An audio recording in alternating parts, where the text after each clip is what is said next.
Meaning of fusion bomb. Fusion bomb.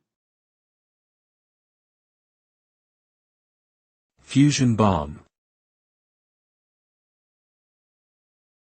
Fusion bomb.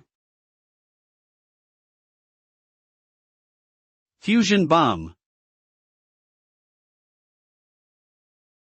A fusion bomb, also known as a thermonuclear bomb, is a type of nuclear weapon that uses the energy from nuclear fusion reactions to produce an explosion. The reaction involves the fusion of atomic nuclei, typically deuterium and tritium, which releases massive amounts of energy in the form of heat, light, and radiation.